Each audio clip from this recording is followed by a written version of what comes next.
Cette vidéo est faite pour toi si tu souhaites plus de clients en 2026 qu'en 2025. Si tu souhaites un système stable, prédictif de ton chiffre d'affaires, plus de mois où tu ne sais pas d'où va venir tes prochains clients. Si tu as un business en ligne, type coaching, thérapeute, agence de service ou bien business physique comme un promoteur immobilier, agent immobilier, on a accompagné tous ces business-là. Donc, on sait exactement ce qui marche et ce qui ne marche pas. Et donc, si vous faites entre 5 000 et 20 000 euros de chiffre d'affaires par mois et que vous voulez atteindre 50 000, 70 000, voire plus de 100 000 euros de chiffre d'affaires par mois, restez bien sur cette vidéo. Je vais tout vous dévoiler. Les stratégies que vous avez mises en place en 2024-2025 ne fonctionnent plus. Et qu'est-ce qui va fonctionner en 2026 basé sur des chiffres bien précis. J'ai accompagné des coachs de 10 000 à plus de 33 000 en moins de 60 jours. J'ai accompagné des promoteurs immobiliers à vendre une vingtaine de villas, une centaine d'appartements. J'ai accompagné d'autres coachs qui sont passés des agents de service qui sont passés de 20 000 euros à plus de 70 000 euros par mois. Je sais exactement qu'est-ce qui marche et qu'est-ce qui ne marche pas. 2026. Alors, déjà un petit rappel. Avant 2025, il y avait principalement deux manières de capter des clients.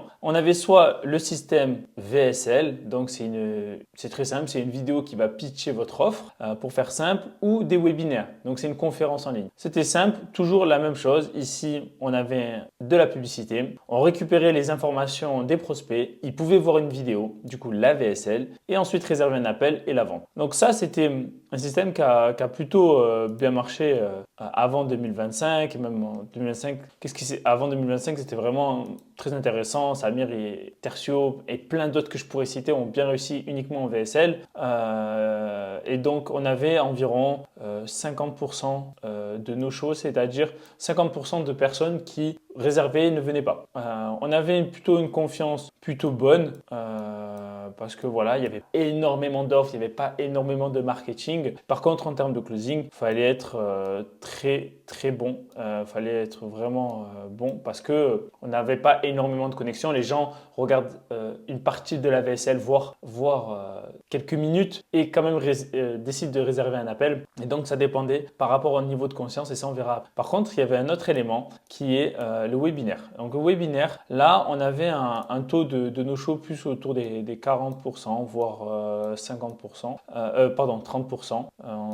Donc, pourquoi? Parce que les gens, en fait, ce qui fait la différence entre une pub qui redirige vers une VSL, une vidéo ou une conférence en ligne, c'est que là, déjà, bon, on utilise toujours la pub, on récupère toujours les emails. Par contre, il y a un gros système de relance à mettre en place. C'est-à-dire que si vous n'avez pas un système pour relancer par SMS, email ou par WhatsApp, avec des communautés, des groupes WhatsApp, qu'importe, vous allez avoir très peu de participants au webinaire ou à la conférence. Donc, il va falloir vraiment mettre en place des outils. Il y a pas mal d'outils qui existent pour avoir le maximum de participants. Et sur ce maximum de participants, il va y avoir un certain nombre de personnes, 10% en général, qui vont réserver un appel. Et donc, sur ces 10%, il va falloir avoir le maximum de présents. Ce qui est bien, c'est que là, on est en général entre 2 heures, très mal fait le 2, 2 heures en live, vous allez pouvoir interagir avec les gens, alors que là, c'est des vidéos entre 10 minutes et 45 minutes. Ça dépend votre niche, ça dépend les problématiques à aborder. Mais là, c'est 2 heures, c'est direct, ils peuvent poser les questions. Donc là, ce qui se passe, c'est qu'en général, comme les gens ils sont plus restés avec vous, le niveau de confiance, il est plus haut qu'une VSL, ça c'est un fait. Et en termes de closing, c'est plus facile. Donc on n'a pas besoin d'avoir un très très bon niveau, en tout cas avant 2025, en closing pour closer ces personnes-là. Pourquoi la VSL ne marche plus aussi bien et pourquoi les webinaires ne marchent plus aussi bien en 2025? En fait, il faut savoir qu'en 2025, en plus des VSL et des webinaires, il y a aussi l'arrivée des challenges, qui est en fait le combo de plusieurs webinaires, donc tous les soirs, soit sur 5 jours, soit sur 2 jours. Et l'objectif, c'est de passer le maximum de temps avec votre audience, avec les participants. Donc imaginez là, vous passez 2 heures, ensuite le lendemain, vous passez encore 2 heures, et ainsi de suite. Et donc forcément, plus vous passez de temps avec vos prospects, plus vous répondez à leurs objections et plus ils vont avoir l'impression d'avoir confiance en vous. Donc en fait, le challenge, le niveau de confiance, il est encore plus fort, mais beaucoup plus qu'avant. avant parce que les gens ils passent beaucoup de temps avec vous. Par contre, le nombre de no-show, ça j'ai pas d'informations précises, mais je pense que ça doit être comme à peu près les webinaires, entre 30 et 40% de personnes qui doivent. Mais c'est pas grave parce que derrière, il doit y avoir un système de relance pour leur proposer d'autres jours. L'objectif du challenge, c'est de faire plusieurs fois des webinaires et à chaque webinaire, à chaque jour, proposer de réserver un appel. Et donc là, ils peuvent prendre un appel dès le jour 2, puis le jour 3, puis le jour 4, et puis peut-être qu'ils passeront à l'action au jour 5. Voire peut-être certains, dès le jour 2, vont passer à l'action. Et donc, le closing ici, il est plus facile. Pourquoi? Parce qu'on a passé plus de temps, on a plus éduqué la personne, on a montré plus d'études de cas, plus de témoignages. Donc, la personne, ici, c'est beaucoup plus facile à vendre. C'est vraiment beaucoup plus facile, mais à condition d'avoir aussi une présence en ligne, beaucoup d'abonnés, d'avoir tout un système de relance parce que le système de relance que je vous ai dit ici pour le webinaire, il marche aussi ici et il est aussi obligatoire. Donc là aussi, il faut beaucoup plus de relance. Si vous faites entre 5 000 et 20 000, je ne vous dirais pas de commencer par des challenges. Je vous dirais plutôt de faire peut-être du live, donc des webinaires. Avoir des VSL aussi pour stabiliser parce que ce qui est bien, c'est que là, les VSL, en fait, c'est stable. Ça veut dire votre chiffre d'affaires, il va être sur le mois ou même sur l'année. Il va être globalement, il va être stable. Voilà. Alors qu'ici, quand vous faites des webinaires, là, votre chiffre d'affaires, en fait, il va être en dents de scie parce qu'en fait, c'est peut-être toutes les semaines ou peut-être 2 fois par mois que vous allez le faire. Donc, en gros, ça va être 0, puis d'un coup, et ensuite, ça redébaisse, et ensuite, ça remonte. Et donc, l'avantage, c'est que ici, vous allez faire beaucoup d'argent sur des petites périodes et ici, vous allez faire de l'argent en continu. Le problème qu'on peut rencontrer en webinaire, il peut avoir des bugs. L'outil Webinaire Jam, qui est principalement utilisé, ne fonctionne pas. Les emails de relance n'ont pas bien fonctionné, n'ont pas été ouverts, n'ont pas été reçus. Les SMS. Donc, il suffit qu'il y ait un problème au niveau du système de relance ou lors du webinaire. En fait, tout ce que vous avez dépensé en pub pendant la semaine ou pendant les 2 semaines, c'est perdu parce que vous n'allez pas faire de vente parce qu'il y a eu un problème. Et je connais des personnes qui ont eu des problèmes en webinaire parce qu'ils ont utilisé leur webcam au lieu d'utiliser une caméra. Alors que la VSL, une fois que le système est en place, c'est stabilisé. Tous les jours, il y a des gens qui vont vouloir prendre des appels. Tous les jours, il va y avoir des ventes. Ce qui s'est passé, c'est qu'avec l'arrivée des challenges, c'est qu'il y a eu des gros acteurs sur le marché qui dépensent énormément d'argent, peut-être plus de entre 100 000 euros par challenge, dépensés en pub, je parle, 100 000 euros en ads, voire certains plusieurs millions. Notamment celui de Yomi, je crois qu'il avait dépensé à peu près 1 million et il avait généré 5 millions de chiffre d'affaires au challenge de début 2025. Et donc à vous, si vous êtes, comme je vous l'ai dit, entre 5K et 20K, je ne vous oriente pas vers ça. À part si vous avez une grosse communauté, beaucoup d'abonnés, essayez en organique, pourquoi pas. Mais moi, je conseillerais de faire un mix entre VSL et webinaire. Pourquoi? Parce qu'en fait, fin 2025, et ça c'est très très très important à le comprendre, c'est que la confiance, elle a baissé. Il y a eu beaucoup d'arnaques, beaucoup de coachs qui n'ont pas délivré, beaucoup de promoteurs, par exemple immobiliers, qui ont pris du retard. Et donc, la confiance a beaucoup beaucoup baissé et une sophistication du marché, c'est-à-dire de plus en plus de concurrents, de plus en plus de pubs, beaucoup plus de challenges, d'offres. Et donc, en fait, les gens, ils sont beaucoup plus conscients, beaucoup plus éduqués. Donc, qu'est-ce qui se passe? C'est quoi le processus, le parcours client, si on doit réfléchir en parcours client? Le parcours client fin 2025, c'est plus linéaire. C'est plus je rentre dans mon tunnel, j'ai vu une pub, je rentre dans un tunnel, je vois une VSL, je réserve un appel, boum, je vends. Maintenant, je suis rentré dans une VSL, puis je suis rentré aussi dans la VSL de votre concurrent. Et puis là, j'ai pas pris d'appel. Puis là, je suis allé dans une autre VSL. Ah, là, j'ai pris un call. Ok, là, j'ai pris un appel. Et puis j'ai vu une autre pub. Là, on parle de webinaire. Ah, on parle d'un webinaire. Alors oui, si je rentre, je participe. Et là aussi, je prends un call. Là, j'ai une autre personne carrément, elle me propose un challenge sur plusieurs jours pour m'aider. Ah ouais, une autre façon de m'aider gratuitement. Ah bah vas-y, bah moi aussi je veux aussi faire le challenge, je veux comprendre aussi sur plusieurs jours ce qui se passe. Et là peut-être aussi. Et donc les gens que vous allez avoir en appel, les gens qui prennent les appels, c'est des gens qui prennent des appels aussi chez vos concurrents. En général, ils sont dans une démarche d'achat et ils vont voir quelle est la meilleure offre à leurs yeux. Qu'est-ce qui leur correspond? Donc ils vont regarder les offres et ils vont regarder les prix. Ils vont plus. C'est rare qu'ils passent en un seul appel, qu'ils passent à l'action. Et donc, parce qu'il y a beaucoup d'informations, ils savent plus qui croire, tout le monde fait de la publicité, pas tout le monde crée du contenu, certains ont de la présence en ligne, d'autres pas. Et donc, là, ce qui va faire la différence, c'est les gens qui ont une présence en ligne. Les gens qui créent du contenu depuis 2018, depuis 2020, depuis 2022, c'est un avantage pour eux. Ceux qui ont des sites web, ceux qui ont des avis. Alors, faire attention les avis parce qu'il y en a certains qui achètent des faux avis, faut le savoir aussi. Et le closing, c'est plus en un seul appel. En général, c'est entre deux appels. Donc, on fait R1, R2. Et ça, il y en a beaucoup qui comprennent pas pourquoi ils passent à l'action. Ils comprennent pas parce que déjà de 1, ils font pas de setting. C'est-à-dire la personne elle prend un appel, il y a personne personne réserve un appel, il y a personne qui la contacte pour confirmer si elle est déjà éligible, si elle est déjà qualifiée. J'en profite pour faire un petit pont sur c'est quoi un prospect qualifié parce qu'il y en a beaucoup qui comprennent pas.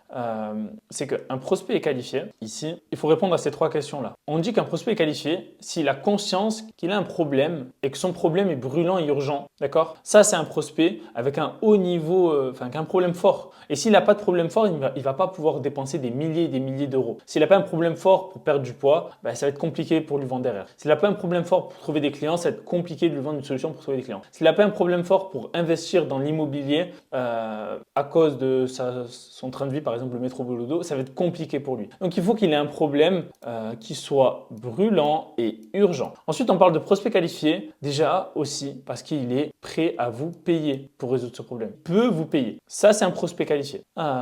Et aussi, on peut parler de prospect qualifié s'il a confiance en vous ou en votre service pour résoudre le problème. Et c'est là où beaucoup de gens bloquent parce que pas de présence en ligne, pas de résultats clients, pas de témoignages clients. Et donc, la confiance, elle n'est pas là. Elle n'est pas là. Donc, très important d'avoir confiance en vous. Et si vous vous demandez, ok, la personne elle a confiance en moi, elle est prête à payer, mais elle n'a pas conscience. Ça veut dire quoi, elle n'a pas conscience? Ça veut dire que, j'ai un petit rappel sur les 5 niveaux de conscience d'un prospect de Eugène Schwartz, c'est qu'il y a plusieurs niveaux de conscience. La personne, elle peut être inconsciente du problème. Elle ne sait pas qu'elle doit trouver des clients chaque mois, par exemple. Elle peut être consciente du problème. Ah oui, ok, je suis conscient que là, j'ai pas de système pour savoir tous les mois comment avoir des clients. Ou elle peut, mais sinon, niveau 3, elle a un niveau de elle a conscience qu'il y a des solutions. Elle sait que pour trouver plus de clients, elle peut mettre en place des publicités, elle peut faire des partenariats, elle peut faire de l'affiliation, elle peut faire beaucoup de choses. Et puis ensuite, elle est consciente du produit, d'accord? Donc en fait, là, quel moyen que je choisis? Est-ce que je choisis la publicité? Est-ce que je choisis de faire, je sais pas moi, des challenges? Est-ce que je choisis de faire des VSL, des webinaires? Est-ce que je choisis de faire du contenu organique, de l'affiliation? Et donc là, c'est un niveau très avancé. Donc elle est consciente, la personne elle a déjà pris des appels. C'est-à-dire là, le product aware, ça peut être par exemple votre coaching, ça peut être aussi votre bien immobilier, qu'importe. Et donc là, la personne elle a déjà pris plusieurs calls. Donc elle est partie voir vos concurrents, d'accord? Elle sait que vous n'êtes pas le seul sur le marché. Et donc elle va comparer. Et très conscient, là, c'est qu'en fait, elle veut travailler avec vous, d'accord? Et ça, c'est seulement 5%, d'accord? Il y a 5% des gens, quand vous allez faire une campagne, que ce soit VSL, webinaire, challenge, il y a 5%, ils sont déjà convaincus par votre solution. Ils sont convaincus par vous, ils savent que vous avez déjà apporté des résultats, qu'il y a des témoignages et ils sont prêts à passer à l'action, d'accord? Donc, vous devez toujours prendre en compte, quand vous avez des prospects, des formulaires, des calendriers, des high close, qu'importe, quel est son niveau de conscience? Est-ce qu'il est là? Est-ce qu'il est là? Ou elle, hein, il ou elle, est-ce qu'elle est là? Ou ici? Et donc, vous devez tout faire pour avoir des appels appels à ce niveau-là, d'accord? Et pour cela, il y a toutes les stratégies d'acquisition, toutes les stratégies marketing que je vous ai dit plus tôt.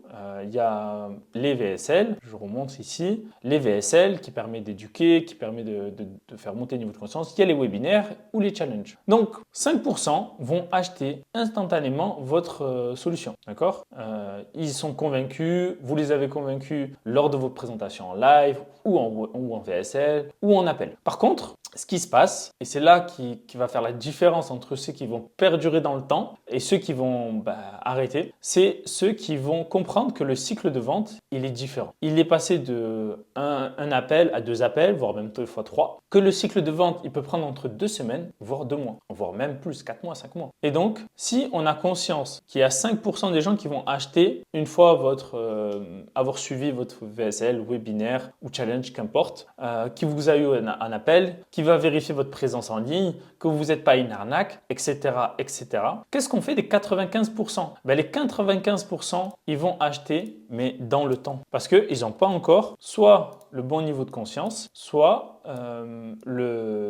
confiance en vous. C'est 2 choses différentes. Et aussi l'argent. Donc il faut les 3. Il faut avoir conscience, il faut avoir confiance en la personne et il faut avoir l'argent. Tu peux avoir les deux, mais tu ne peux pas avoir la vente. Tu peux avoir l'argent et confiance en la personne, mais tu n'es pas conscient de tout le chemin qui reste à faire. Donc, il faut bien les 3. Et pour cela, vous n'avez pas besoin de plus de pubs. Là, la solution, c'est d'avoir une stratégie d'email marketing. Vous avez récupéré des emails pendant les VSL, pendant les webinaires, pendant les challenges. Vous devez envoyer des emails. Ça coûte 0 € un email. D'accord? Et c'est comme ça que vous allez…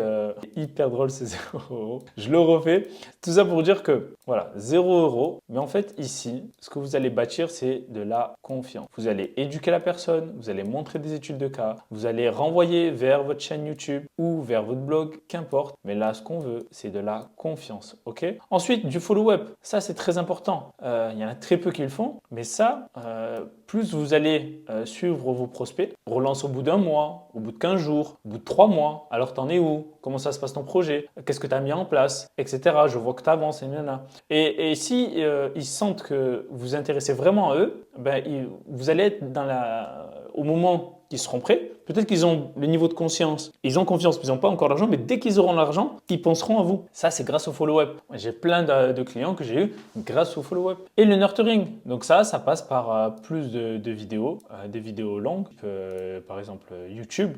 YouTube, c'est une excellente plateforme. Après, si vous êtes quelqu'un de réservé, que vous n'êtes pas vous n'aimez pas vous montrer ou créer du contenu de manière vidéo, vous pouvez faire des posts, vous pouvez faire du blog, vous pouvez faire des posts sur LinkedIn. Bref, vous m'avez compris. En fonction de votre personnalité, choisissez le canal de création de contenu. Donc ça va permettre de nourrir le prospect et d'être toujours visible. Et pourquoi c'est important le nurturing? Parce que maintenant, il faut plus 7 points, mais il faut 28 points, d'accord? 28 points de contact avant qu'il passe à l'action, d'accord? Si la personne, elle ne vous voit pas, d'accord? Si vous faites des Reels, mais une fois par semaine, ça va être compliqué parce qu'il y a vos concurrents qui font des Reels 3 fois par jour. Ça va être compliqué si vous faites une vidéo par mois sur YouTube face à quelqu'un qui fait une vidéo chaque semaine, etc., etc. Il faut multiplier les points de contact. Il faut être omniprésent. Relance WhatsApp, création de contenu, email, il faut être partout. Et que le jour qu'ils vont avoir vraiment l'opportunité de résoudre ce problème urgent et brûlant, ils auront déjà confiance en vous et qu'ils auront l'argent, ils penseront à vous. Et là, du coup, c'est le closing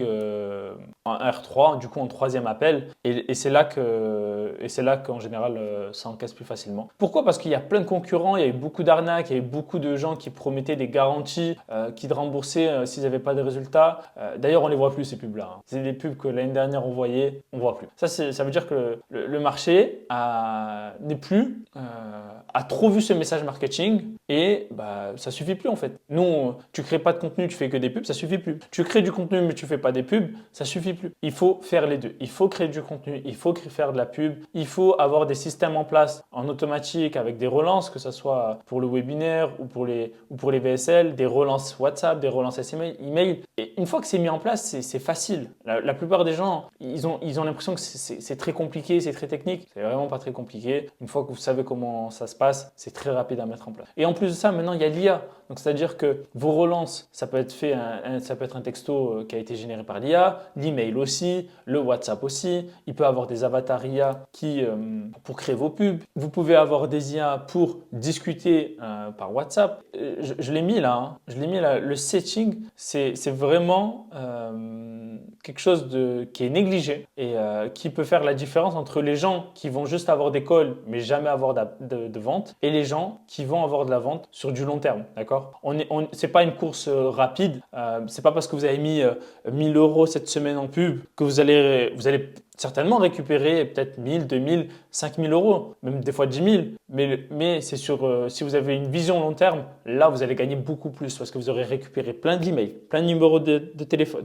Vous aurez contacté par WhatsApp, ils vous auront vu. Ils vous auront vu en live, ils vous auront vu en VSL, en vidéo. Et donc, tout ça va faire que vous serez le choix numéro 1. Et c'est eux qui vont venir directement. D'accord? Aujourd'hui, je vous fais ce bilan-là de ces dernières années, avant 2025, en 2025. Et du coup, fin 2025, qu'est-ce qui se passe? Et en 2026, moi, ma stratégie, je crois que je l'ai enlevé, mais en gros, ma stratégie, ça va être simple, ça va être un mélange de VSL et de webinaire. Pourquoi? Parce que je veux à la fois chaque mois avoir un certain nombre de chiffres d'affaires, mais aussi avoir des pics pour récupérer plus d'argent par le webinaire. Pourquoi? Parce que la confiance, elle est là, c'est du live, je suis quelqu'un qui est à l'aise à l'oral aussi et ça peut me convenir. Ça peut ne pas convenir à tout le monde. Il y a des gens, ils ont essayé le webinaire, ça s'est mal passé, ils veulent plus faire de webinaire. Il y a des gens qui ont fait des VSL, ils n'ont pas eu beaucoup de chiffre d'affaires parce que le no-show était de plus en plus présent, c'était dur à closer et donc ils sont bloqués. La VSL, c'est juste une manière d'attirer les personnes en automatique. Le webinaire,